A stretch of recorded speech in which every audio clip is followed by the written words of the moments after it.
ಪರಮಾತ್ಮ,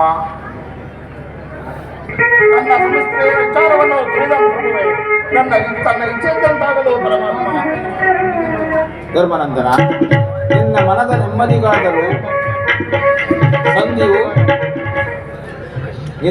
ನೆಮ್ಮದಿಗಾದರೂ ಸಂಧಿಯು ನಡೆಯಲೇಬೇಕು. ಭೀಮಾರ್ಜುನರ ಕೋಪವು ಆರಲೇಬೇಕು. ತಂಗಿ ದ್ರುಪದ ನರೇಂದ್ರ ನಂದಿನಿಯ ಕಣ್ಣೀರ ಕಾಲುವೆಯು ಒತ್ತಬೇಕು. ಈ ಸಂಧಿಯಿಂದ ಸರ್ವರಿಗೂ ಕ್ಷೇಮ.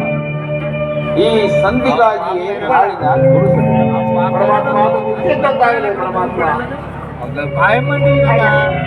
ನನ್ನ ಪತಿಗಳ ಅಭಿಪ್ರಾಯದಲ್ಲಿ ನಾನಿಂದಿಗೂ ಸಂಧಿಗೆ ಅಪೇಕ್ಷಿಸಿದವಳಲ್ಲ. ಹೇಗಾದರೂ ಮಾಡಿ ಯುದ್ಧವನ್ನು ಸಮ್ಮತಿಸಿಕೊಂಡು ಬರಲೇಬೇಕು. ಈ ನನ್ನ ಬಿಚ್ಚಿನ ಮುಡಿಯನ್ನು ಮುಡಿಗಟ್ಟುವ ಭಾರ ನಿನ್ನೇ ಕುಡಿಯುವುದಲ್ಲ.